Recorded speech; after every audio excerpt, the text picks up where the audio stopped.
இந்த பரிகாரங்களை தமிழ்நாட்டுக்கு மட்டுமல்ல உலகம் பூராவும் உள்ள மக்கள் எல்லாம் கேட்கப் போகிறார்கள். இந்த பரிகாரங்களை உலக மக்களுக்கு தந்த சுபம் மாரிமுத்து ஐயா அவர்கள் வாழ்க வளமுடன் என்று வாழ்த்தி மகிழ்கிறேன். 12 பாவங்களுக்கும் பரிகாரங்களை மிக எளிமையாக ஏற்றமாக எல்லோரும் ஏற்றுக்கொள்ளும்படியாக அந்த பரிகாரங்கள் இருந்தது. உத்தரபாக்கியமா, திருமணமா, எதிரியும் நன்றாக இருக்க வேண்டும், நாமும் நன்றாக இருக்க வேண்டும். சில பேர் எதிரியை ஒழிக்கிறதுக்கு தான் பரிகாரம் சொல்லுவாங்க. இவர் எதிரியும் நலமாக இருக்க வேண்டும், நாமும் நலமாக இருக்க வேண்டும். அந்த அனுச நட்சத்திரத்துக்கு ஒரு பரிகாரம் சொன்னார். அந்த அருமையான ஒரு பரிகாரம். அந்த காலத்தில் தாலி என்ன அதில் போட்டுருக்காங்க, அதுக்கு ஒரு பேர் இருக்குது. என்ன பேர்? தாலிப்பனை அப்படின்னு சொல்லுவாங்க. அந்த தாலி தான் கட்டுவாங்க. அது நிறைய பேருக்கு தெரியாது. இதெல்லாம் ரொம்ப அற்புதமாக சொன்னார். அது மட்டும் இல்லை, அந்த 5ஆம் பாவத்துக்கு குழந்தை பேர் சொன்னார்கள். அது ரொம்ப அற்புதமாக இருந்தது.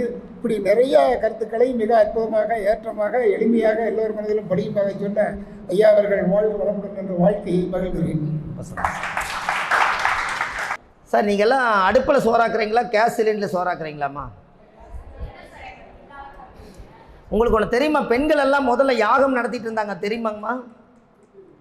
பெண்கள் தான் முதல்ல யாகம் நடத்தினாங்க சார். அந்த காலத்தில் அடுப்பில் சட்டியில் சாப்பாடு போட்டு வேகும்போது தண்ணி கொதிச்சிருச்சுன்னா அந்த மூலிகை சாப்பாடை எடுத்து முதல் அந்த உலையில் சுற்றி 3 தடவை யாகத்துக்கு உடம்புல அந்த தீக்குள்ளே போட்டுட்டு அப்புறம் தான் சாப்பாடு போடுவாங்க. அன்றைக்கி நோய் இல்லாமல் சாப்பிட்டாங்க.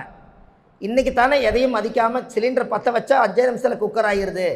அப்போது என்றைக்கு இருந்தாலும் அடுப்பில் சோறாக்கும் போது பெண்கள் அத்தனை பேருமே மூலிகை சத்தி போட்டு நெருப்பில் யாகம் பண்ணின சாப்பாடு தான் சாப்பிட்டாங்க. அப்போ அவங்க எல்லாருமே யாகம் பண்ணிக்கிறாங்களா இல்லைங்களா?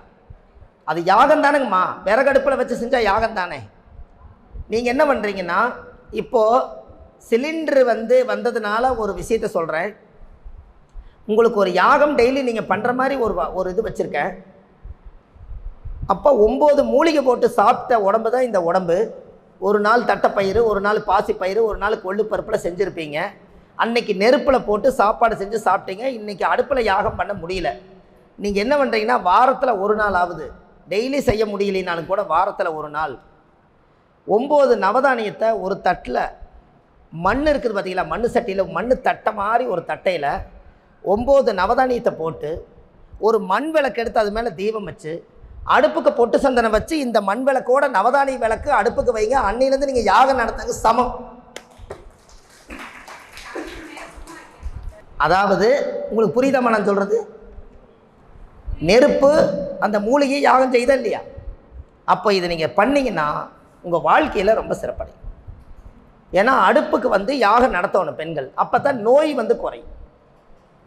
அப்போ நம்மளே சாப்பாடு செய்யறதுக்கு அந்த பொட்டு பூச்சியெல்லாம் போடலைன்னா, நம்ம அந்த அடுப்பை மதிக்கலைன்னா, அது நம்மளுக்கு பிரபஞ்ச சக்தியில் அந்த நோய் உற்பத்தி ஆகிறதுக்கு மூலிகையே காரணமாகுதுன்னு சொல்கிறேன்.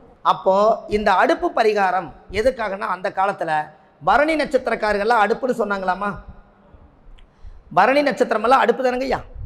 இந்த பரணி நட்சத்திரத்தில் பிறந்துக்கிறவங்களுக்கு அடுப்பு தான். ஆனால் அசுவதி நட்சத்திரக்காருக்கு 2வது நட்சத்திரமாக வருதா? 2வது நட்சத்திரம் காசு தனதாரையா? அவங்க அடுப்பை கையில் குத்திட்டிங்கன்னா உங்களுக்கு நல்லா இருக்கும். அதனால 3 பச்சையை இந்த ஓரத்தில் 1 2 3 இந்த அடுப்பு 3 கல்லை பரணி நட்சத்திரத்துக்காரர்களுக்கு காசு வரணும் நாள். அசுவதி நட்சத்திரத்தில் பிறந்தவங்க 3 அக்குப்புள்ளி மட்டும் குத்திட்டாங்கன்னா அதுலேருந்து உங்களுக்கு காசு வரும். புரியுதுங்களாம்மா? அடுப்பு தானே அது. அந்த காலத்தில் 3 கல்லை கூட்டி வச்சதுக்கப்புறம் தானே உங்களுக்கு ஓவடுப்பில் வந்தது. என்னங்கம்மா? இதுதான் அது விஷயம். உங்களுக்கு புரியுதா உங்களுக்கு?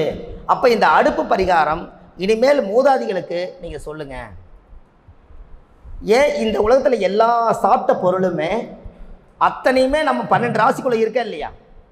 நீங்கள் அப்பளை எதோட விட்டு வச்சிங்க? அப்பளைய நீங்கள் 12 ராசி சுற்றி வரும்போது எதோட நின்னீங்க? விருச்சிகத்தோடு நின்னீங்களா, தனுசு நின்னீங்களா? அம்மா மேசம் ரிஷபம் மிதனன்னு பால் படிப்பு குழந்தை எல்லாம் கொண்டு வந்தீங்கல்ல, எதோட நின்னீங்கன்னு உங்களுக்கு ஞாபகம் இருக்கா?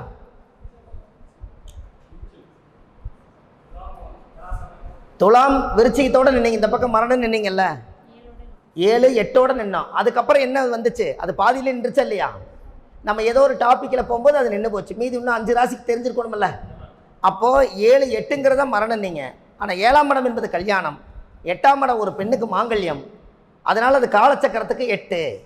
அந்த 8ஆம் இடம்ங்கிறது தாலின்னு வச்சாங்க. அது பனை ஓலையாக இருக்குது. அந்த காலத்தில் தாலி எதில் செஞ்சாங்க? பனை ஓலையில் தான் செஞ்சாங்க. கரெக்டுங்களா ஐயா? அது பனை ஓலையில் தான் செஞ்சாங்க.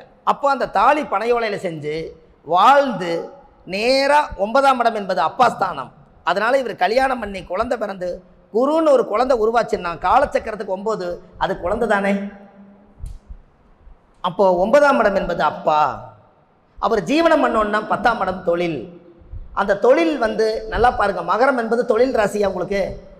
இப்போ யாருக்கெல்லாம் தொழில் ஓடலையோ, கழிநீர் அரிசி களைஞ்ச கழிநீர் கலங்குமா, அரிசி கழிஞ்ச கழிநீர், அந்த கழிநீரை அது கொஞ்சம் தவிடு புண்ணாக்கு எல்லாம் கலந்து எருமைக்கு கொண்டு போய் வச்சிங்கன்னா தொழில் நல்லா ஓடும். மாட்டுக்கு வைக்கக்கூடாதுங்க, எருமைக்கு வைக்கணும். ஏன் அப்படி? அருமையாக சொன்னீங்க. சனினா எருமை. கரெக்டாக வந்துருச்சுங்களா? அப்போ அந்த எருமை சாப்பிட்டு உறிஞ்சிச்சுன்னா அது 10ஆம் பாவம் இயங்க ஆரம்பிச்சிருமா, அதிலிருந்து உங்களுடைய தொழில் மூவ் ஆயிடும். அப்போது என்னங்கம்மா, எருமை ரொம்ப கம்மி. ஆனால் கிராமங்களில் போய் ஒரு நாள் செஞ்சுட்டு வாங்க, யமன் அல்லவா அது. அப்போது 10ஆம் பாவம் நல்லா யோசிச்சு பாருங்கள். 10ஆம் இடம் தொழிலுன்னு நீங்கள் அந்த காலத்தில் என்ன தொழில் செஞ்சாங்க ஐயா? விவசாயம் செஞ்சாங்க. விவசாயம் என்ன கிரகம்? இன்னும் கொஞ்சம் சொல்லுங்கள். விவசாயம் எதில் செஞ்சாங்க? மண் என்ன கிரகம்?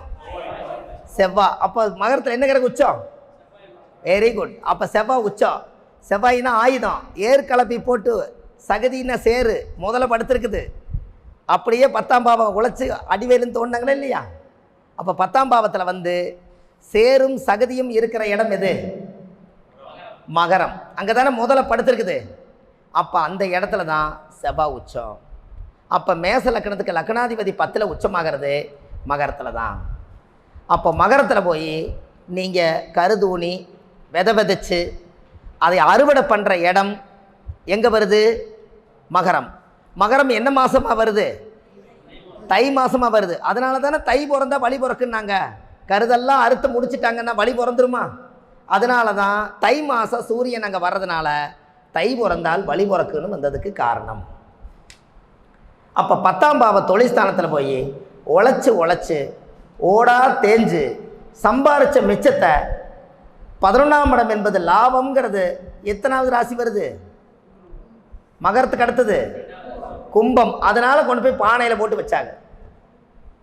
அந்த பானையிலிருந்து எல்லாரும் சம்பாரித்து மிச்சத்தை பானையில் போட்டு அந்த ஊரே சேர்ந்து எல்லாரும் பார்த்துக்குங்க, இந்த வருஷம் நடவு நட்டு நெல்லெல்லாம் தானியம் எடுத்து சாப்பாடு போக மிச்சம் 11ஆம் இடம் லாபம் இந்த பானைக்குள்ளே வச்சுருக்கேன், நான் இல்லைனாலும் இந்த வம்சம் எடுத்து சாப்பிட்டுங்கன்னு வீட்டுக்குள்ளேயே செவுத்தை கட்டி பானையை போட்டு மூடி செவராக பண்ணி வச்சுட்டு அந்த காலத்தில் எல்லாரும் உழைக்க போயிட்டாங்க.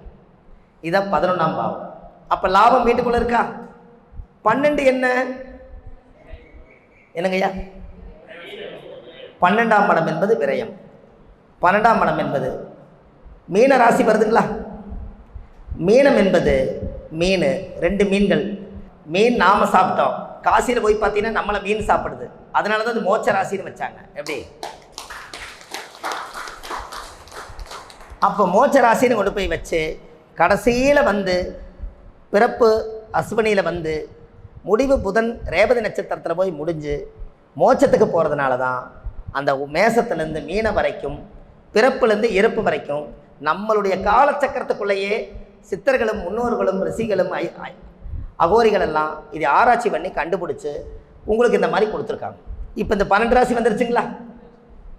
இப்போது இனிமேல் நீங்கள் யார் கேட்டாலும் ஒரு காலச்சக்கரத்துக்கு இப்படியெல்லாம் இருக்குதுன்னு உங்களால் சொல்ல முடியலைங்களா? அப்போ இதெல்லாம் நம்ம அடிப்படையாக நம்ம தெரிஞ்சுக்கிற விஷயம் தானுங்க ஐயா. சார் 5ல் ராகு இருக்கிறவங்க 2வது திருமணம் பண்ணால் சர்வநாசம். அதை மட்டும் எழுதி வச்சுக்கோங்க. 5ல் ராகு இருந்தால் 2வது திருமணம் செஞ்சாங்கன்னா சர்வநாசம். ஆனால் அது ஏன்னு நீங்கள் கேட்காதனால இன்னொரு பரிகாரத்துக்கு போயிடலாம். அப்படிங்களா? என்னங்க ஐயா? சார் 5ஆம் இடம் என்பது என்ன ஸ்தானங்க ஐயா? பூர்வீக ஸ்தானம், 5ஆம் பாவம் பூர்வீகம். ராகு என்பது உறவில் யாரு? பாட்டன். அப்போ பாட்டனுக்கு அந்த காலத்தில் எல்லாமே 2 தாரம் இருந்துச்சான். குழந்தை இல்லைனாலும் குழந்தை இருந்தாலும் அவங்க வாழ்றது ஆரோக்கியமாக வாழ்ந்தாங்க. அப்போ 5ஆம் பாவங்கிறது பூர்வீக சம்பந்தப்பட்ட தோஷம் இருக்கா? அப்போ 5ஆம் என்பது புத்திர தோஷமா? அவங்களுடைய ராகுங்கிறது பாட்டனோட சாபமா? 5ஆம் இடம்ங்கிறது பூர்வ புண்ணியத்தில் அந்த தோஷத்தை இவங்க ஏற்படுத்தி வச்சுட்டா பிறக்கிற குழந்தைக்கு பூர்வீக சாபம் இருக்குன்னு நீ சொல்கிறீங்களா? அப்போ முன்னோர்கள் அந்த காலத்தில் ஏற்கனவே ஒரு வாழ்க்கைக்கு 2 வாழ்க்கை அவங்க வாழ்ந்து முடிச்சுட்டு சாபத்தை கொடுத்துட்டு போயிட்டாங்க. இவரும் அந்த வாழ்க்கையை செஞ்சாருன்னா அவர் சர்வநாசம் ஆயிரும். புரியுதுங்களாம்மா? அதை குறைக்கிறதுக்கு என்ன வழி அதானே பார்க்கணும். எக்ஸ்டெண்ட் பண்ணக்கூடாது இல்லைங்கண்ண. அதனால தான் 5 நீல் அரவு 9 நீல் ஏறவே கொஞ்சம் கூட பிள்ளை இல்லையாம், மக்கள் உண்டு மைந்தன் உண்டு பிறந்துட்டாலும் மையான வரை மண்ணுத்தலை வராது. பெண் குழந்தை பிறந்தாலும் பெண் குழந்தை பிறக்குமா, ஆண் வாரிசு பிறக்காதான். அது மையானத்துக்கு வராதில்ல. புரிஞ்சுங்களா?